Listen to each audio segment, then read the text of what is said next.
kinumpirma nga ni Maris Racal na hiwalay na siya dito kay Rico Blanco. Ngayong araw nga ay kinumpirma na ni Maris Racal ang kanilang hiwalayan.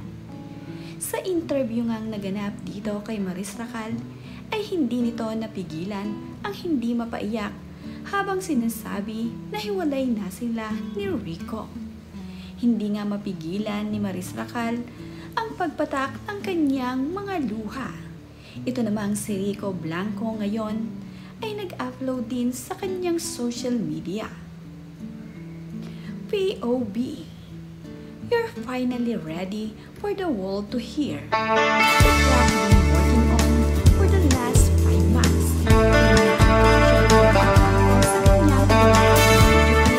Sa kanyang Instagram stories.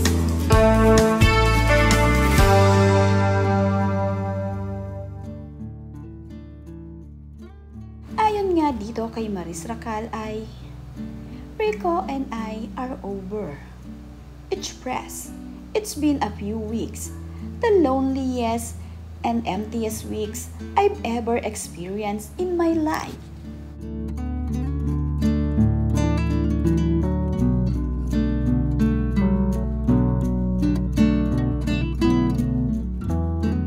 Nanghihinayang naman ang mga fans at follower ni Rico Blanco at Maris Racal sa kanilang relasyon. Magkaganon pa man ay suportado nila ang desisyon ni Maris Racal at Rico Blanco. Marami nga ang nalungkot sa hiwalayan nila, pero ang mahalaga naman ay masaya ang mga ito at nagkasundo sa kanilang paghihiwalay.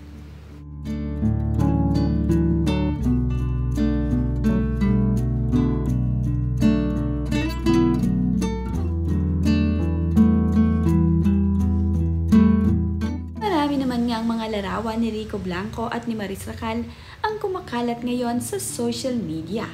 Kanya-kanya ngang pagbabahagi ng mga larawan ni Maris at Rico Blanco. Mga sweet na larawan nga ni Maris Racal at Rico Blanco ang kanilang ibinabahagi. Ito nga ay bilang alaala nila sa kanilang mahal na si Rico at Maris. Masasayang alaala noong silang dalawa pa.